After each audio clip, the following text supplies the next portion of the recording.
Hello बच्चों, आज हम देखेंगे कक्षा 5 की गणित में हमारा जो अभ्यास कार्य है अध्याय 7 है गणित का जादू। उसके जो महत्वपूर्ण प्रश्न हैं उन प्रश्नों को देखेंगे। पहला हमारा प्रश्न है 10 के आधार पर विचलन ज्ञात कीजिए। अब विचलन क्या होगा, तो ये प्रश्नावली शुरू करें उससे पहले हम कुछ बेसिक चीज़ें यहाँ पे जान लेते हैं। तो देखिए बेसिक चीज़ें यहाँ पर हमारे जो काम आने वाली है वो क्या क्या चीज़ें हैं। सबसे पहला हमारा है एकाधिक, एक शब्द आएगा एकाधिक, दूसरा आएगा एक न्यून, फिर आएगा एकाधिक पूर्वेण, फिर आएगा एक न्यूनैन पूर्वेण, उसके बाद परम मित्र अंक, विचलन, निखिलम अंक और चरम अंक। इस प्रकार के कुछ नए नए शब्द जो आएंगे उनको सबसे पहले हम जानते हैं कि क्या होते हैं ये। तो देखिए एकाधिक का अर्थ होता है कि किसी भी अंक का हमें एकाधिक पूछा जाए, ठीक है। एकाधिक का अर्थ होता है एक ज़्यादा, ठीक है। जैसे यहाँ पे देखिए, जैसे 7 का एकाधिक पूछा है तो हम क्या करेंगे, 7 के ऊपर एक बिंदी लगाएंगे, बराबर लिखेंगे, फिर 7 में एक जोड़ेंगे तो हमारा आ जाएगा आंसर क्या, 8।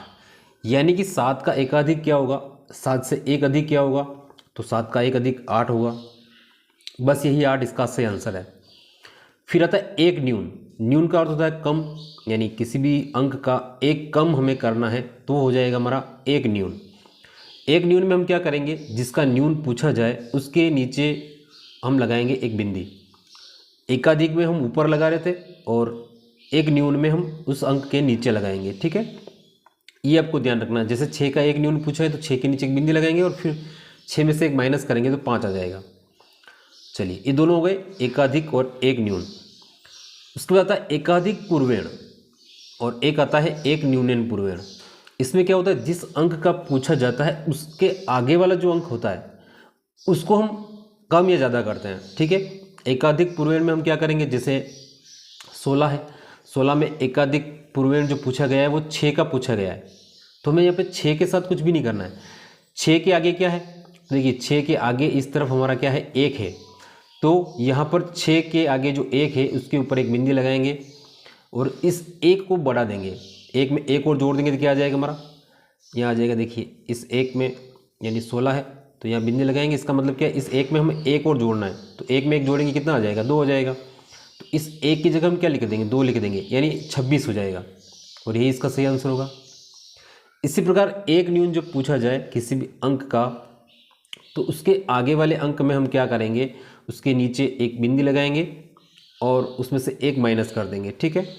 चलिए यहाँ पर देखिए, जैसे 421 में अंक 2 का एक न्यूनैन पूर्वेण पूछा है तो 2 के आगे देखिए क्या है, 2 के आगे हमारा है 4 है, तो 4 के नीचे एक बिंदी लगाएंगे। इसका मतलब क्या हो जाएगा, 4 में से एक कम करना है तो कितना हो जाएगा, 321 हो जाएगा। यही इसका सही आंसर होगा, ठीक है। चलिए आगे इसमें और हमारा यहाँ पे आने वाला है परम मित्र अंक। देखिए परम मित्र अंक क्या होगा, किसी भी अंक को यानी दो अंकों को जोड़ेंगे तो हमारा कितना आना चाहिए, 10 आना चाहिए।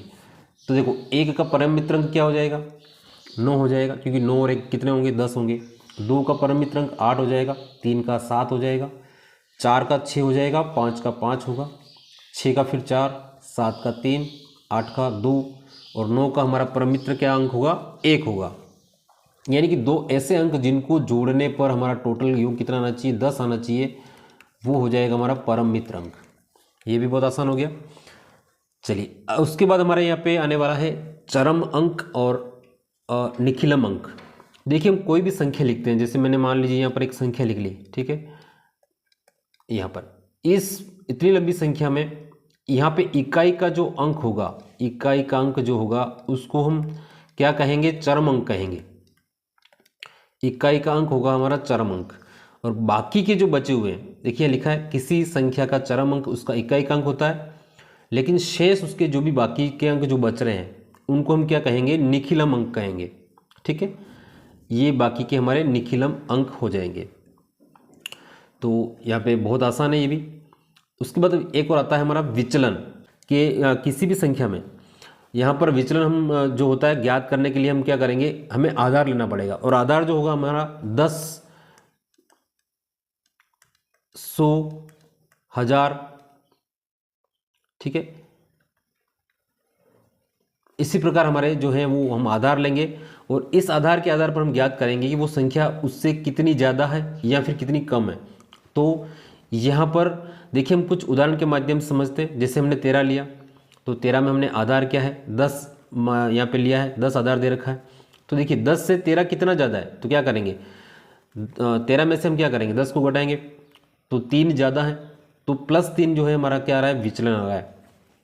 उसी प्रकार 8 में हम देखेंगे तो 10 के आधार पर हमें विचलन ज्ञात करना है, तो क्या करेंगे 8 में से 10 को घटाएंगे तो ये -2 आएगा, और ये -2 ही हमारा क्या है विचलन है।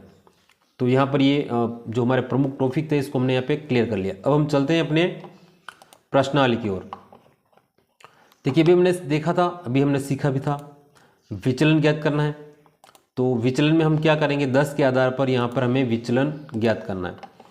तो देखिए 10 के आधार पर विचलन 12 का कितना हो जाएगा, तो 12 में से हम क्या करेंगे 10 को घटाएंगे, कितना हो जाएगा +2, ये इसका आंसर हो गया। इसमें देखिए 10 से कितना ज़्यादा है, तो 18 में से हम कितने घटाएंगे 10 घटाएंगे, कितना हो गया +8, ये इसका विचलन हो गया। तीसरे में देखिए 6 में से कितना घटाएंगे 10 घटाएंगे, कितना आ जाएगा -4 आएगा, ठीक है, यही इसका विचलन हो जाएगा। चौथे में देखिए 9 में से हम क्या घटाएंगे 10 घटाएंगे, कितना आ जाएगा -1 आ जाएगा, यही इसका क्या हो जाएगा विचलन हो जाएगा, यही इसका सही आंसर है। ठीक है, चलिए हम चलते हैं अपने अगले सवाल की ओर।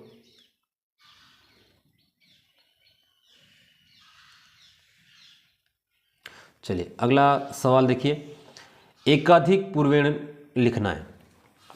ठीक है, एकाधिक पूर्वेण लिखना है। तो देखिए एकाधिक पूर्वेण में हमने देखा था कि जिस अंक का हमें एकाधिक पूर्वेण के बारे में पूछा जाए उसके आगे वाले अंक में हम क्या करेंगे उसको बढ़ाएंगे। तो देखिए 89 है, ठीक है, 89 में हम क्या करना है 9 का हमें यहाँ पर एकाधिक पूर्वेण लिखना है। तो देखिए 9 के पहले क्या है, 9 के पहले 8 है, ठीक है, तो यहाँ पे हम क्या करेंगे 9 के पहले 8 जो है उसके ऊपर एक बिंदी लगाएंगे, फिर इसको क्या करेंगे, अब 9 में 8 में एक जोड़ेंगे, कितना हो जाएगा 9 हो जाएगा, तो इसका कितना हो जाएगा यहाँ पे 99, इन 99 हो जाएगा, यही इसका सही आंसर है। इसी प्रकार 125 है, 125 में 2 का यहाँ पे एकाधिक पूर्वेण पूछा है। तो देखिए 2 ये रहा, 2 के पहले हमारा क्या है 1 है, तो 1 के ऊपर बिंदी लगाएंगे, इसका मतलब क्या हो गया, अब ये 1 नहीं रहा ये 2 हो गया, ठीक है, तो इसका कितना हो जाएगा, ये हो गया 2, फिर 2 5 225 हो गया, यही इसका सही आंसर है। इसी प्रकार 76 में 7 का जो है एकाधिक पूर्वेण पूछा है। तो देखिए 76 लिखा है, अब हमें 7 का पूछ लिया, यानी इसी का पूछा है, इसके आगे कोई अंक नहीं है, तो किसी भी संख्या के आगे कोई अंक नहीं होता, इसका मतलब क्या है वहाँ पे 0 है, तो 0 के ऊपर एक बिंदी लगाएंगे। अब 0 के ऊपर एक बिंदी लगने से क्या बन गया, ये 0 में 1 जोड़ेंगे तो क्या आ जाएगा 1 आ जाएगा, तो कितना आंसर आ जाएगा हमारा 176 आ जाएगा, यही इसका सही आंसर होगा। उसी प्रकार चौथा देखिए, यहाँ पर 703 में हमें एकाधिक पूर्वेण पूछा है, तो 3 के पहले हम 0 पे क्या लगाएंगे बिंदी लगाएंगे, तो कितना हो जाएगा ये, यहाँ इसमें 0 में हम 1 जोड़ेंगे तो कितना हो जाएगा 713 हो जाएगा, ठीक है 713, क्योंकि 0 में 1 जोड़ेंगे तो 1 आ जाएगा, यही इसका सही आंसर होगा। ठीक है, चलिए अगले सवाल की ओर बढ़ते हैं। एकाधिक लिखना है, एकाधिक का मतलब है उसके ऊपर बिंदी लगानी है, उसको एक ज़्यादा लिखना है। चलिए 8 का एकाधिक क्या हो जाएगा 9 हो जाएगा। 12 का एकाधिक क्या हो जाएगा, तो देखिए 12 का एकाधिक पूछा है, एकाधिक का मतलब एक बढ़ाना है, ठीक है, तो 12 में एक बढ़ाएंगे कितना हो जाएगा 13 हो जाएगा। 17 में कितना हो जाएगा 18 हो जाएगा। 37 में कितना हो जाएगा 38 हो जाएगा, यही इसका सही आंसर होगा। चलिए अब आगे वाले सवाल में हमें करना है 100 के आधार पर विचलन ज्ञात करना है। विचलन का मतलब क्या है, हमें 100 का आधार मानना है। एक और बात और आसानी समझो तो ये कि आपको ये जो ऊपर दे रखा है इसको पैसे मान लो, और आपके पास इसमें से एक 100 की नोट है, ठीक है ना। अब 100 की नोट आपको बनानी है, 100 की नोट उसको आप 100 की नोट में कन्वर्ट करना है। 100 की नोट बनने के बाद कितना बचता है वो हमारा क्या हो जाएगा विचलन हो जाएगा, या फिर कितना कम पड़ रहा है वो हमारा विचलन हो जाएगा। तो देखिए 109 है, तो 109 में एक तो 100 की नोट हो जाएगी, ठीक है। उसके बाद हमारे पास क्या बचेंगे 9 के 1 रुपये के 9 सिक्के बच जाएंगे, तो ये हमारा +9 क्या है विचलन है। यहाँ पर 100 की नोट निकालेंगे कितना बच जाएगा +15 बच जाएगा। ये भी क्या है, विचलन है। 112 में 12 रुपये बच जाएंगे प्लस के, ये भी क्या है, विचलन है। और 98 में यानी 100 को पूरा करने के लिए हमें क्या है, 2 रुपये की आवश्यकता होगी, यानी -2 भी हमारा क्या हो जाएगा, यहाँ पे विचलन हो जाएगा। इसी प्रकार आपको यहाँ पे ये सवाल करना है, बहुत आसान है। चलिए आप वही चौथा सवाल हमने अभी किया था, ये दोबारा गया है, ठीक है। चलो 5वें सवाल की ओर चलते हैं। परम मित्र अंक लिखना है। तो देखो हमने अभी देखा था, 1 का परम मित्र अंक क्या है, 9 है, 2 का 8 है, 3 का 7 है, 4 का 6 है, 5 का 5 है, 4 का 6, 7 का वापस 3 का 7, 8 2 का 8 और 1 का 9, ठीक है। इसी प्रकार तो 5 का परम मित्र अंक क्या हो जाएगा, 10 में से 5 घटा लो, 5, ठीक है। यानी 5 का परम मित्र अंक क्या है, 5 है। 7 का क्या हो जाएगा, तो 7 का परम मित्र अंक होगा 3। 8 का क्या होगा, 8 का होगा 2। और 6 का क्या हो जाएगा, 6 का होगा 4। यही इसका सही आंसर है। चलिए अगला सवाल है, एक न्यूनयन पूर्वेण लिखिए। यानी एक न्यूनयन पूर्वेण पूछा है, जो अंक दे रखा है उसके आगे वाले को 1 कम करना है।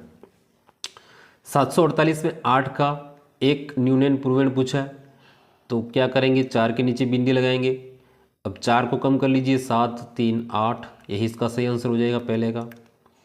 दूसरे में 8 का पूछा है, यानी 6 को माइनस करना है, तो कितना हो जाएगा, 58 हो जाएगा, ये सेकंड का आंसर है। थर्ड का देखिए, 2 का पूछा है, 2 से पहले क्या है, 3 है, 3 के नीचे बिंदी लगाइए, 7 4 2 2, ये हो जाएगा तीसरे का। और उसके बाद चौथा है, 4 का पूछा है, तो 8 के नीचे बिंदी लगाएंगे, 7 4 3, यही इसका सही आंसर होगा। चलिए अभी तक हमने इस वीडियो में प्रश्नावली 7 के यहाँ पर हमने 1 से 6 तक के सवाल देख लिए। 7 से आगे वाले सवाल हम अगले वीडियो में देखेंगे, 7 8 9 और 10। चलिए वीडियो आपको कैसा लगा ज़रूर कमेंट करके बताएं, और अपने दोस्तों तक इसको अधिक से अधिक शेयर कर दें। Thank you.